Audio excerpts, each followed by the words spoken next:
What is up, Mets fans? Welcome back to another episode of the Mets'd podcast, a series win against the Pittsburgh Pirates. I said we were going to have to do it. I mentioned a sweep, 2 of 3. Not going to get greedy, but the Mets are playing unbelievably good baseball coming out of the trade deadline where they actively made their team worse by getting rid of Major League Baseball players. And here we are. We're playing good baseball, looking forward to the 2027 Mets. That's going to be a big theme of today's episode, talking about the future because the young guns are just absolutely dominating right now. Before we get going into it, make sure you guys subscribe to the Mets'd podcast over here on YouTube. And if you're listening to us in the car, shout out to you guys, Apple Podcasts, Spotify, Google. Drops a rating, drops a review. Download and subscribe. And also, big shout out to all the members who get access to this episode early. We got an early ender, James. It's fantastic. We're recording at 5:41. I'm going to be done with this by 8 o'clock. I know, for us, this is a miracle. And again, this Mets team continues to play good baseball. They really do. These 6 games out of the break, we'll let aside the blowout on Saturday, whatever, neither here nor there. But it's fun to watch this team play. The lineup was rolling on Friday and Sunday. Great starting pitching on Friday and Sunday. I almost want to lead with Sean Manaea because I think he's, especially if we're going to focus the conversation on what's going to happen in 2027, who's going to be here, who's not going to be here, what's the path to being a competitive baseball team. Sean Manaea has a high 3s ERA, or like he's had for the last 3 months now, a low 3s, a high 2s ERA as a starting pitcher who's throwing 94 miles per hour, who's striking out 11 batters. A Mets season high. No Mets pitcher struck out more batters in the game this year than Sean Manaea did on Sunday.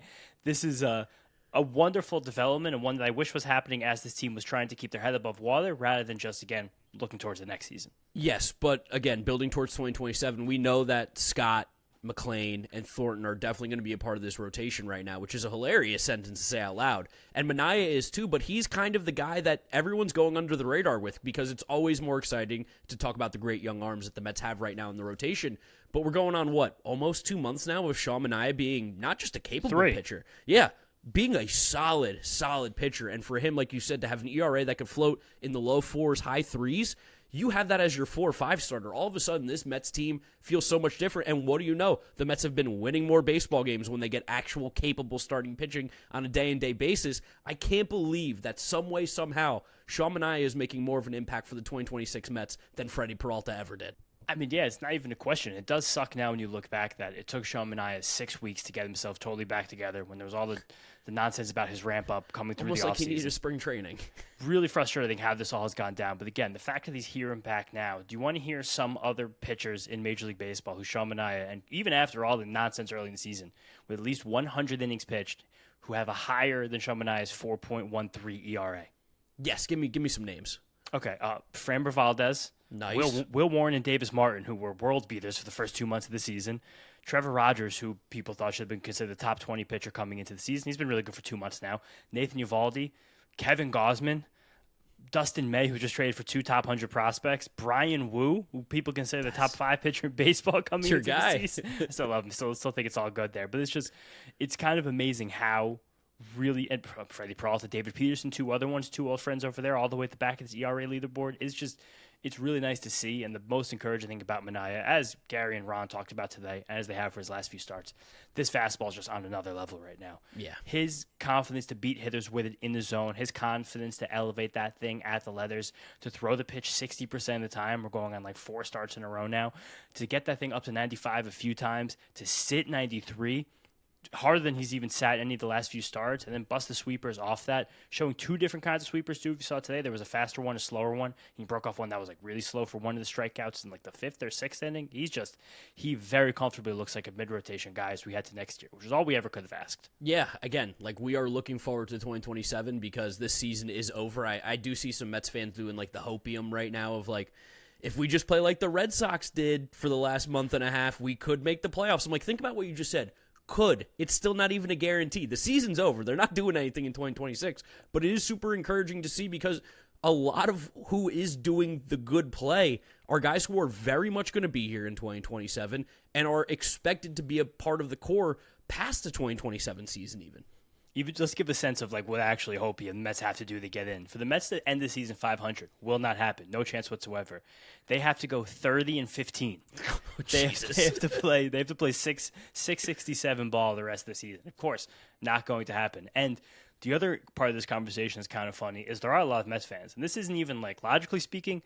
that I won't chastise someone for this, but that are really upset that the Mets are blowing their tank, because the Mets have so much more to gain than every single other, at least not every, most other baseball teams, just by finishing the season with a bottom 6 or even a bottom 4 record. Because if our draft pick doesn't fall within the top 6, it gets pushed back 10 spots, as it has every other year, really, really negatively impacts our draft pool and our MLB draft strategy. And for odds-wise, you have an 88% chance to get a top 6 pick if you have one of the 3 worst records, 82 if you have one of the 4 worst records, then 63 one of the 5 worst, which is where the Mets are right now, then 6th worst 51, 7 39, 8 29. It's very flat odds, not like the NBA or now it is like the new NBA actually.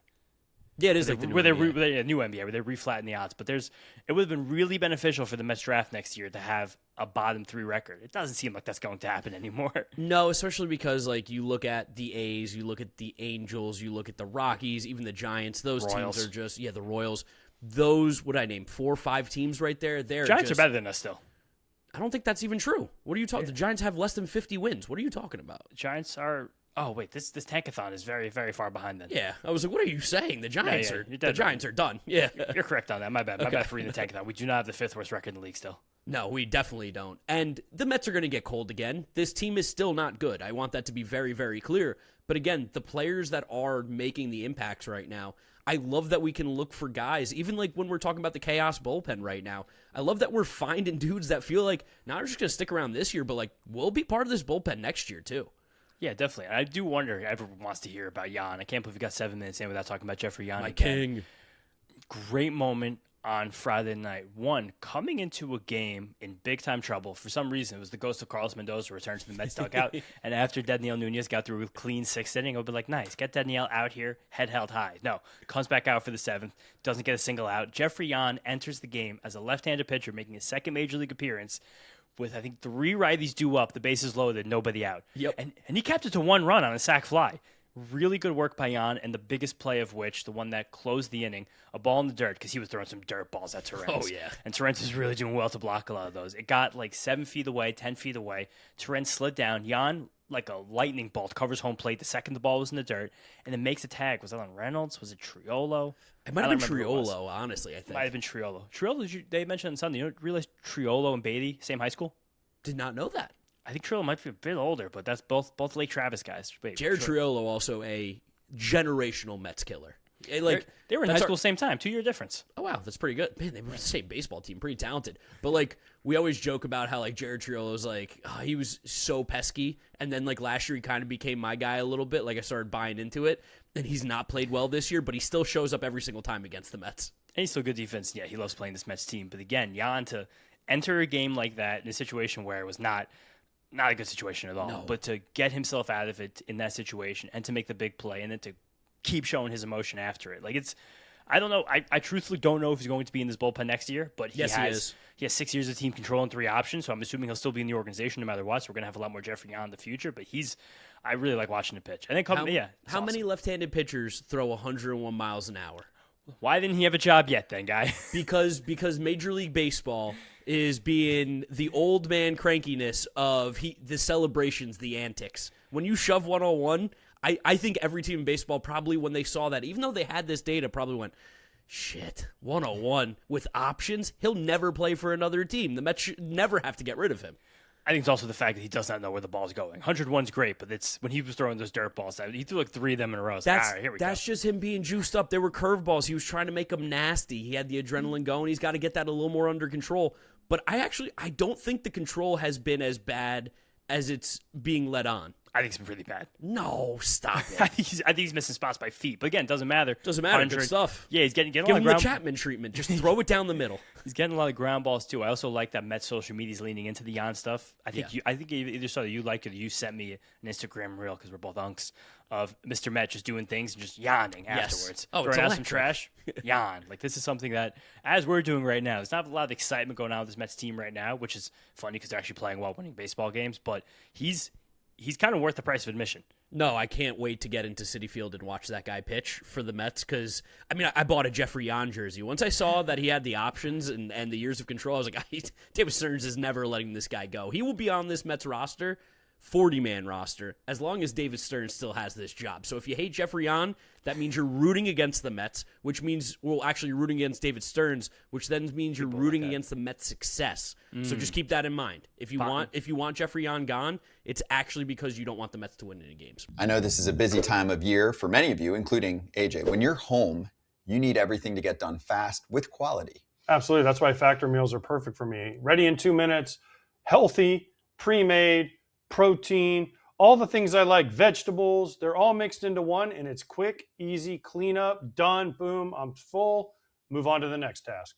No prep, no cleanup. Every week you'll find over 100 nutrient-dense menu items to choose from and new options like salmon burgers, shredded pork, and much more. Plus, add-ons you'll crave like pumpkin-flavored cheesecake and protein shakes. Let's eat real. Head to factormeals.com/FAL50OFF and use code FAL50OFF to get 50% off and one free breakfast item per box for 1 year while supplies last until 10/31/26. That's code FAL50OFF at factormeals.com. FAL50OFF, factormeals.com. See website for more details. Here's a good stat from SNY Mets. Get back to Manaea. Sean Manaea has thrown 13 pitches at least 94 miles per hour since joining the rotation in mid-June. All 13 have come in the last 2 starts. Hell yeah, let's go Sean Manaea. If Manaea did this a month earlier, do you think they would have traded him? 100%. I think if Sean Manaea pitched like he has the last 2 starts, or I guess last 3, because in between one of them he kind of gave up some runs. But he still looked nice. Yeah, he still looked nice. How could you not be going after him? It's like if you get this version of him, that price really isn't insane at all. No, next year him being $20 million, fine, great. Yeah, teams would be like, cool, done. Something we're really just going to be happy not to have to think about. Other things that we want to pull as we get to the next year's version of the Mets. Zack Thornton's going to be a big hot button issue as we get down the stretch this year because this was another start where I thought he was good and I love the way that he fought through that rain delay. Calling a rain delay like right in the middle of an inning was like I think in the middle of an at bat technically too was annoying. And on the other side of this game, Carmen Laginski did not handle it well. Majinski. Damn. Yeah, there's no don't the L's useless. I'm ignoring the L, not silent the L. Majinski. Carmen Majinski. He's also someone that he hadn't actually started the game in about 3 months. He made a big stink about when he got pushed to the bullpen for Jared Jones, who we also lit up on Sunday, which is kind of funny here. We've got an affinity for lighting up the really, really talented Pirates pitchers. Not Bubba Chandler. Well, yeah, not him, but we got him. We got Skeens and Jones. Yeah, but then he seemed to, this rain delay didn't really hit him well. When he came back out for that 3rd inning, Marcus Semion's hitting missiles off you. It definitely didn't handle the rain delay well. But we got over him. And Thornton got through that rain delay well. It's the reason he only went 5 innings with 60 pitches because it just felt like they were trying to be careful with him. But that cutter, when he's just using that cutter and he's bearing down the righties like that, the rest of the stuff I still think needs work. I thought it was one of the better sliders we've seen from him so far. I also still want to see more 4-seamers. I need to see more changeups. The few he threw were just so they were feet off the plate. But it's good. And I do caution about like what you just said, like breathing him in pen for next year's rotation. I don't even think the Mets will go into next season doing that. But I do think you go into next season where he's the first alternate. I think you go into next season, if he's the 5, that's okay. I really do. The fact that he just doesn't walk anybody alone is very much worth a major league rotation spot. And again, I think there's going to be a lot of people in the Mets world and Mets fans that are going to think that Zack Thornton is on the same level as Christian Scott and Nolan McLean because he's a young pitcher and the ERA is very low right now. And this is not to talk down about Zack Thornton. Don't put the H there, ZAC. It's more so like we're hoping that he's just John Neese, David Peterson of the last couple of years. Yeah. John Neese dog, because John Neese was a dog. There's no doubt about that. David Peterson in terms of you're the 5 every single year, and you're going to give us some spurts where you are pitching at a really high level. Because, like, that's truthfully what he is. That's what he's probably going to be expected to be. Don't put, like, any sort of frontline starter shine on him just yet. There's a lot of development still in his game. But I do love that he's getting these reps right now. This is a great time for him to learn these things. Figure it out. There's no pressure. This is your spot for the rest of the season, Youngblood. Definitely. Another big development from this year. If you guys didn't, we did our top 10 prospects on Saturday. A big thing is that he's jumped basically all the pitchers that are in the upper minors on that list. Like, he jumped Jonah Tong this year. He jumped Jack Wenninger this year. So even still, Jonathan Santucci just got started at AAA. Will Watson just started making rehab starts back. Like, he's become the guy of the young, controllable pitchers besides Scott and Nolan McLean, who's going to continue to get chances. Again, he's above all of those guys for me. I'm just thinking about 2027. I am curious how they how they view him going into a full regular season rotation. Yeah, That's right now, the guaranteed guys, it is McLean, Scott, and Manaea. I think Thornton will be there just because, again, with the amount of money that the Mets are going to spend and need to spend next season, and the free agent market besides Tarek Skubal, I think is quite weak in terms of starting pitchers that the Mets will actually be able to get. I would love for them to get better. I would love better than Zack Thornton, and that's not because he's bad. I would just want this rotation to be as good as it can. But this is something that we've talked about, too, off air with a bunch of different people. Every major league team is going to have spots of weakness. It is pretty much impossible to build a team that doesn't have that, especially over the 162. Guys are going to get hurt. Depth's going to be called into question. You're trying to build the best team possible, but a guy like Zack Thornton is such a good floor raiser for this Mets team rather than a ceiling guy. Yeah, again, you need a full team. And Zach, you can't take away from Zack Thornton that in his first 40 innings, the guy's got a 2.5 ERA. He's fantastic. He's been so effective just with that cutter specifically. And that doesn't mean there's no development left on Zack Thornton. No, of course not. He's think about how much he's developed already. Right? And think about how, again, I'm not saying, not how easy it would be to develop, but like when these other pitches do come together at some point, when he can better locate that fastball, it still has an adequate shape on it. If a changeup ever comes and he winds up getting all of these weapons to get these righties out, like there is a world where Zack Thornton can ascend to being a 3. Yes. Where, going into next season, we think he's a 5.6, but his story's not written. He's 24 years old, and we're really, really thrilled about. In terms of good things that have happened, that's the theme of this episode of the last few months that we can take with us 2027. Zack Thornton's a big, flashing, beautiful, great, amazing thing. And Daniel Duarte. This is a Daniel Duarte podcast. The guy keeps shoving. He's so good. And again, we talked about like the indie ball wins that the Mets have weirdly had with guys who are like from these weird leagues. Like Duarte, again, Mexican League. He had been in professional baseball before and affiliated ball. And I think he's even made major league appearances before the Mets. But like Duarte came from the Mexican League. The Weisenberger guy, he was playing for the Weisenheimer, as Gary was calling him. He was playing for like the Hagerstown, whatever they're called in the independent league. We've talked about Pintaro. Like there's a bunch of guys, even finding Jared Young, who's turned into a really, really nice piece. And if it wasn't for Pete Alonso having a massive day today, I was really excited to start the countdown of how close their OPS was. It was going to be within like 15, which is kind of hilarious. But Jared Young, as a only play against right-handed pitching, play first base, he's turned into a really, really good player for this team. I also really like how glowingly the booth has talked about Jared Young. Over the last few weeks specifically, they did it. I remember Keith doing it this week in Cleveland, and Gary and Ron are both doing it now on Sunday in Pittsburgh, where they did paint it like it's a shame in this season that a guy like Jared Young kind of going into a guy a little bit scapegoated as being, and again, it wasn't even him. He was like the third string Pete Alonso replacement when we actually thought about it. And he's sadly, by some Mets fans, will still be compared to Pete Alonso because he's not Pete Alonso. He's playing Pete Alonso's position. But he's such a resounding win for this season and someone you can go into next season. Again, I'm not banking on Jared Young to hit 4th and play every single day. But for Jared Young to hit 6th or 7th against right-handed pitchers and then to figure out what you're going to do there against lefties, or he just becomes a right-handed guy off the bench if you are able to pull in a big first baseman that can play every single day. Like him with team control, similar to like I just said with Duarte. Like these are looking for silver linings wins in what's been a catastrophic, miserable season. Jared Young is such an unbelievably massive one. Someone that looks like they're going to be 15, 20% better than league average at the plate against righties for a few years to come now. And then, of course, we have Ewing and Benj. We know those guys aren't going anywhere. They had also great weekends. Ewing was making some really nice plays in center field, plays that looked really easy that I don't think many center fielders actually end up getting to. Love watching him play the outfield. Carson Benj, that catch where he hurt his wrist was unbelievable. That was a fantastic catch with the way that the wall juts out and crashing into the wall. He continues to just keep getting hits all the time. I love that I'm seeing him now. It feels like, and maybe you can get some stats on this maybe for the next episode, I feel like we're starting to see A and B swing even more from Carson Benj now. There was a 3-1 pitch today. I don't remember if from Jared Jones maybe early on in the game or Doval that he took a daddy hack. And I'm like, I love to see that. Like, that's the spot where you should be going for the fences there. So I don't know if it's a little bit messed with how Carson Benj had a little bit of a different swing to start the season, but if you do look on his bat tracking page on Baseball Savant, so we'll show you is a distribution graph. And usually the way to see if there's A, B swings that a player has inside of their arsenal is if you see like humps in different parts of the graph or like a long line at the top. And Benj does have things that I'll try to split out this data for the next episode. It does look like he has a few different swings that he's ready to do. And it seems like that might be one of the new pillars of Mets player development, because we saw that as a big thing with AJ Ewing coming to the major leagues. I feel like they're going to try and do that with our guy Emilian Pitre. Probably. I feel like Sammy Staffer is another one who like an A and B swing. He already has the A one, so maybe it's about finding the B one, or maybe it's just going daddy hacks all the time.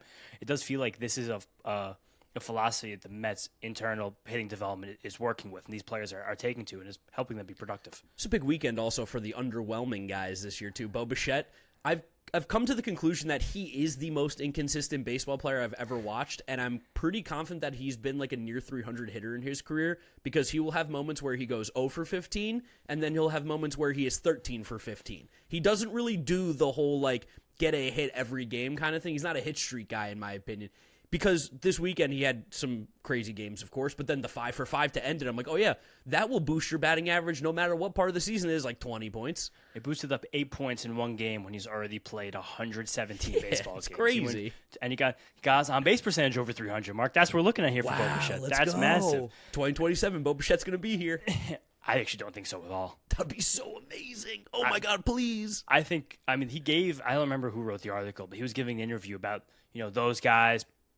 He was more second them than us in terms of 2027 team. I think this is a great chance, a very, very, very high chance he opts out. But then, please, I would take Bob opting back in at this point. If I had to be honest, I think next not year, at $50 million or whatever his contract's going to be. I know it's not our money, but I didn't realize it was your money. Yeah, we can definitely spend that. I want that $50 million spent anywhere else. So then you go into next season, and let's talk about the other guy now. The one guy who didn't get in on the hit parade on Sunday is Brett Beatty, third baseman. Then fuck no, not Brett. He's our bench guy. Well, then who's third baseman? You don't want Bo Bichette. I'm gonna find you somebody. Hold on. Let me look at who the free agents are. You're gonna be sorely. I think it's the whole reason why Bo Bichette is going to opt out is because of how bad that list is. You're about to pull up. Good. But you know who's gonna be it? Who? Jefferson Rojas. Yeah, he might be. He actually might be third baseman by midseason next year. I also do want to give Brett some credit again. I can't believe that every single person got a hit on Sunday except for him, but he made a big throw in one of the bad things that happened for someone who will be here in 2027 on Friday night. Really bailed out Devin Williams with a wonderful outfield assist, and that was that Jacob Gonzalez on a pinch hit double, like would have been pinch hit double off the wall, gunned down to drive in a run at second base.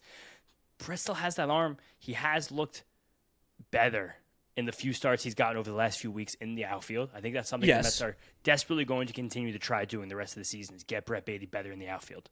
Well, I mean, they're going to desperately try to get him better at anything possible. They're trying to extract hitting would be nice, but we can't. Yeah, any sort of value out of him so that they can keep him on this team, because next year is a big decision whether or not that you tender Brett Beatty, I think.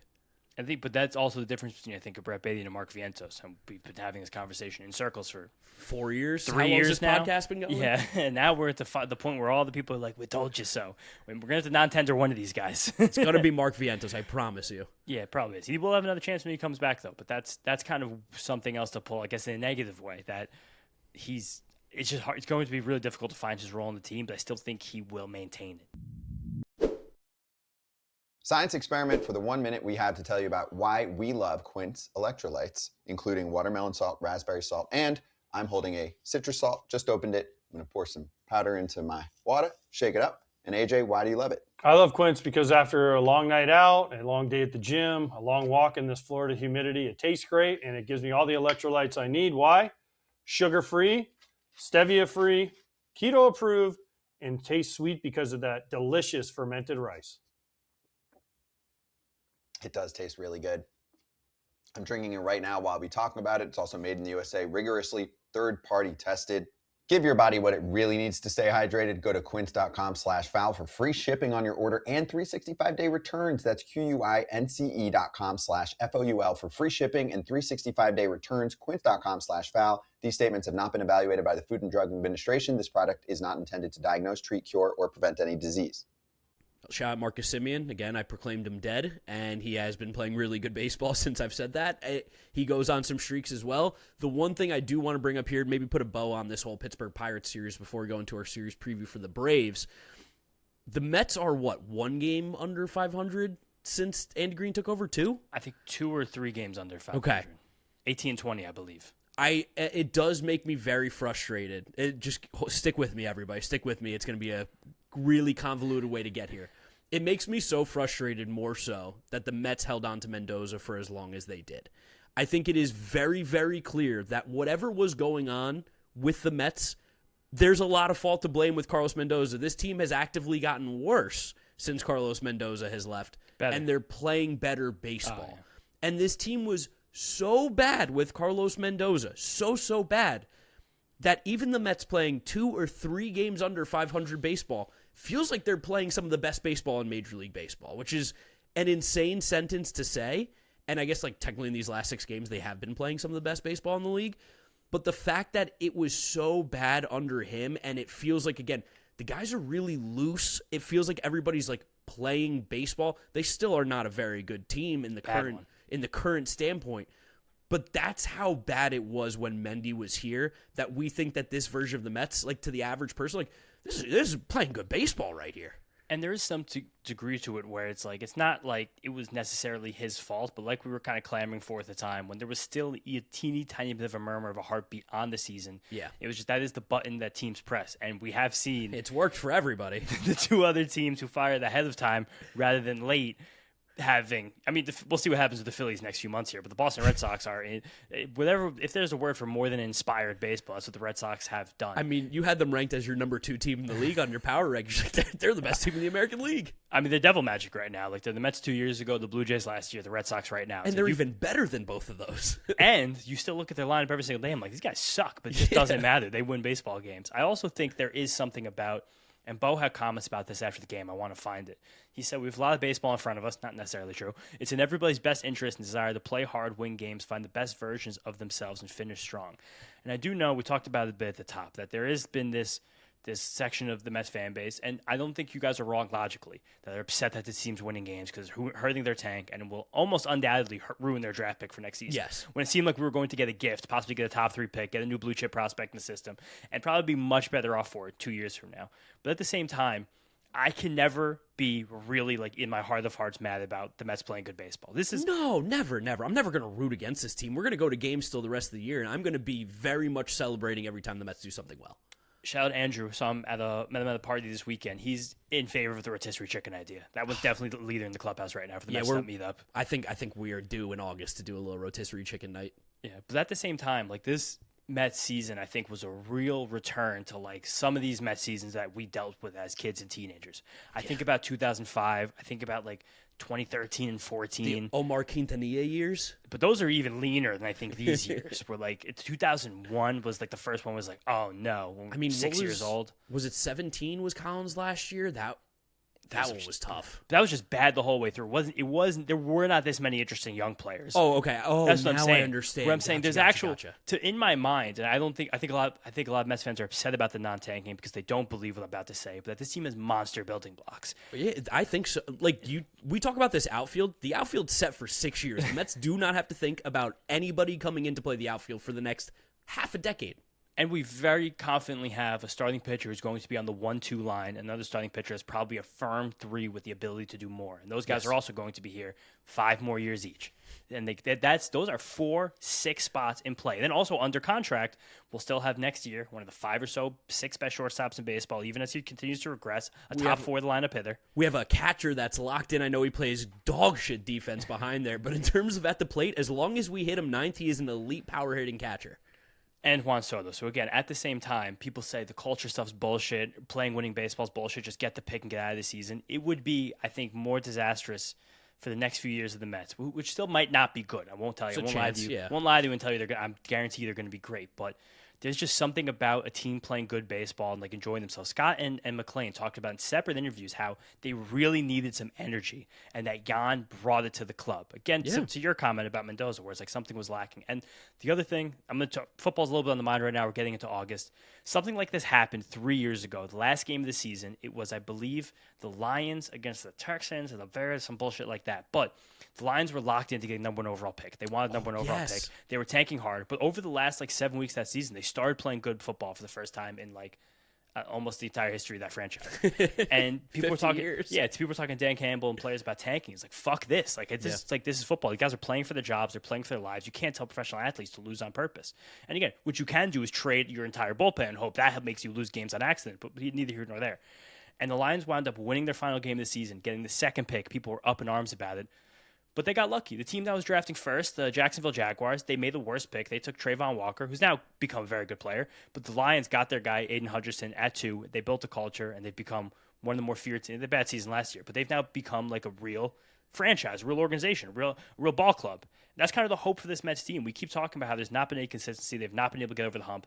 Team barely ever fucking had 2 straight playoff seasons in the history of the franchise. Like, literally. At least not 2 that I'll count. So you still need to build something sustainable. It's been the whole fucking point. This year's a disaster. It doesn't feel like we're closer to that. But I can never be upset about watching this team enjoy playing baseball and playing it well. No, there definitely is a culture aspect. People like to only bring up the culture when it fits their narrative. That's a very fun thing that Mets fans like to do. Like the culture of Francisco Lindor being in the clubhouse. Fits their narrative, they can run with that. But then as soon as the Mets start playing too good of baseball, in a season where the culture was a problem and the culture seems to be getting better, crickets. Nobody cares about that anymore. And even the last thing to talk about before we go to the Braves series, Jeff Passan has done so much media in the last 10 days. A shocking amount. ESPN is throwing him out there. I give him credit for doing it all well. Passan's great on the camera. His podcast he's done this year has been great. Shout out Richard Staff for being a writer on it. But he did a show with Matt Barnes, All the Smoke Baseball, which we didn't know existed. But they asked very specifically about the Juan Soto Francisco Lindor feud. The fact that it's permeated regular culture so much that Matt Barnes. Yeah, Matt Barnes what's going with Juan Soto Francisco Lindor? And I thought Passan handled it really, really, really well, very diplomatically. Where he was like, the team and the players have all said they've never. I forgot the words used specifically, but they've never really admitted that there was a beef. But they also said they squashed it. So you can take that however you guys want to take that. But I thought it was.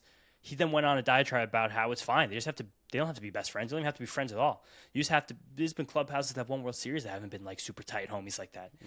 Derek Jeter. You just got to play ball together, and you have to be cool. And they seem cool right now. And again, it's just funny this stuff keeps coming up. I really liked how Jeff Passan answered that question. No, I appreciate that because it really is again so easy for the national media to just absolutely lay it on the Mets every single chance that they get, and they really do.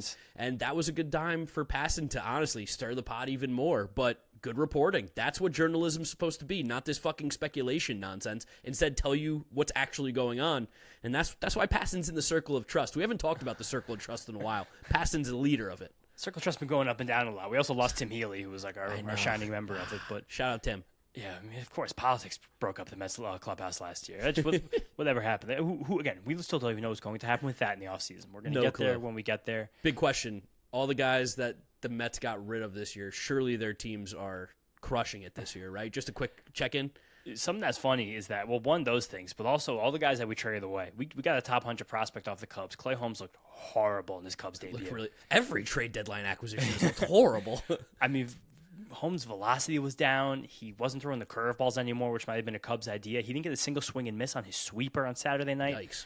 Freddie Peralta is going to make another start outside the Coors Field. Still hope for the best for Freddie. Thank you for. He hasn't pitched again. Still, it feels like he's been a fucking week. I think that was Wednesday. Yeah, this feels like forever ago. It's been a long week, but it is interesting how I think Brazoban also. I mean, it wasn't necessarily his fault, but he gave up some runs in his first debut.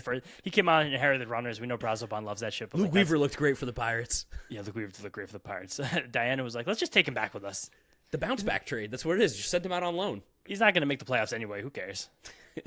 But it's watching this game, watching this team the rest of the season is definitely going to be a labor of love. But we're happy to do it with you guys. Or if you don't want to do it, we're happy to do it for you. No, this is a real Met fan check right now. What do you think about this team and watching it moving forward? And again, because I think so many Mets fans caught the fire between 2022 and 2024.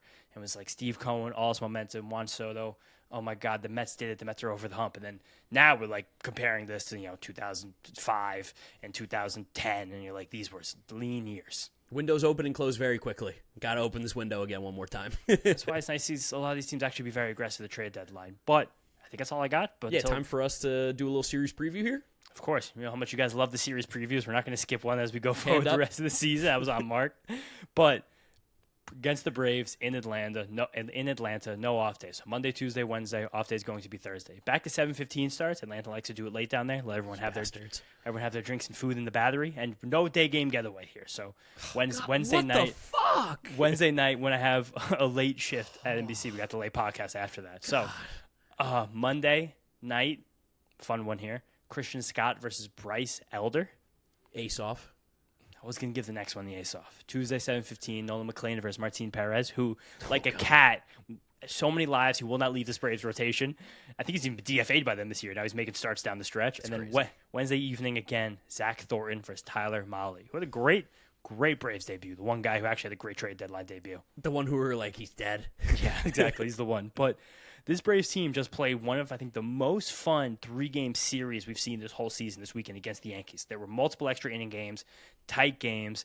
There was a balk dispute where Chris Sale was so mad he was chirping the umpire. He got ejected as the last night's pitcher on Sunday before the game even started. It felt like playoff ball when they played the Yankees this weekend. This Braves team is humming right now, too.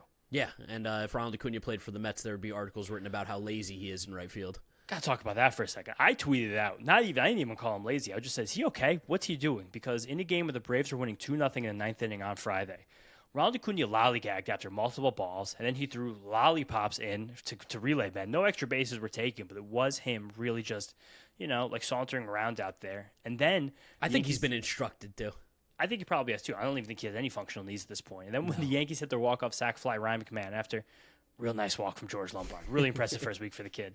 Ronald Acuna Jr. took a big step and just wailed one up the third baseline. I was like, what's going on right now? But yeah, the opinion pieces, if he was playing for the Mets or Yankees, would be big time right now. Yeah, which is kind of hilarious. It's nice that the Braves don't ever have to deal with any of the nonsense, it seems like, despite their ownership being awful.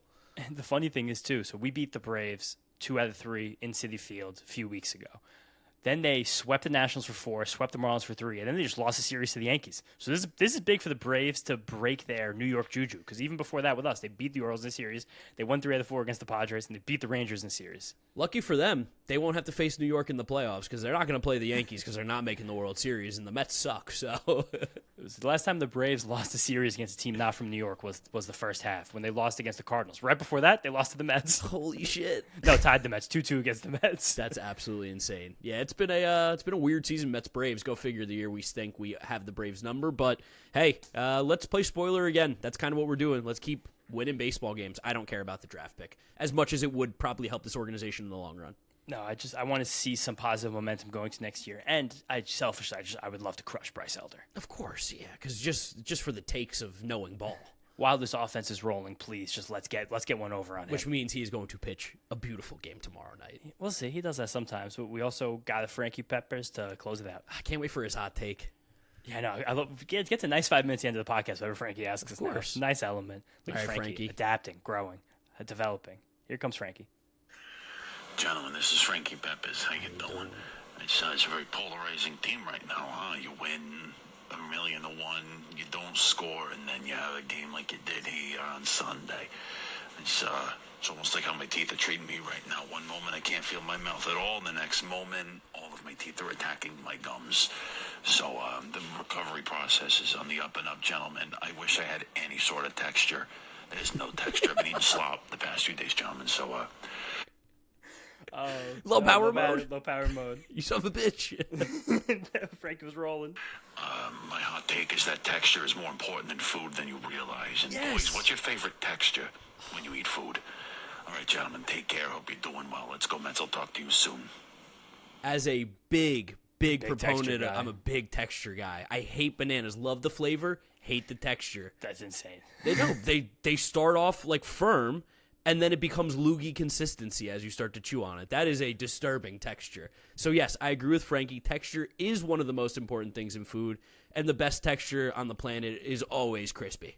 You know what's funny? I'm so not a texture guy with food. I really don't care. I'm a taste You're a man slop guy. through and through. Give me taste. That's all that matters. Can I share the worst food texture I've ever had? The one time where texture made me freak? Yeah, okay, give me that. It was 2 years ago traveling in Thailand. It was my first night there. I went to a night market, and I was like, I want to eat the craziest thing I can find. Did you have balut? I did not. I ripped grilled jellyfish with chili sauce. Ooh, Absolutely, by far, the worst texture of any food ever. It was texture to the point where it was like chewy, but also like a tough bite through. Oh, So it was like, and a little crunch at the beginning. So, yeah, that was the one time texture really got a hold on me. But like favorite food texture, I do love a crispy. But also like when there's a crispy, also like with a softer element is really nice. French fries are the best texture on the planet. You ever do like leftover pasta in the pan with like high heat oil? Yes, yeah, Oh my get a God. little crisp on the outside of the Yeah. pasta, a little bit, a little burnt. That's saying like a red sauce with a little bit of meat. and like get that crisp on it. Or you're not a paella guy, are you? No, I like paella. When they do paella and they get that crispy ass rice on the bottom. Yeah. Oh, that's called succorat. Yeah, sukkarat. Nice. Good Yeah, call there. come Wow, on look, now. look at the culture on the guys. But those are some of my favorite food textures. We get like a crisp and like a soft together. Yeah, I think we can agree that is probably the top tier. If we did a tier list of food textures, that might be the third episode this week. Yeah, we'll see where the season gets to. But if we have to do a tier list of food. But yeah, that's it. Thank you guys for listening. Thank you for watching. Make sure you're subscribed to Mets'd Up over on YouTube. Big shout out to all the members who are getting access to this one early. If you're listening to us, Apple Podcasts, Spotify, Google, drop us a ring, drop us a review, download, and subscribe. You can follow James on social media at James Shiano. I'm Giraffe Neck Mark. We'll catch you guys all on the next one. Peace out. Peace out, guys. Let's go Mets.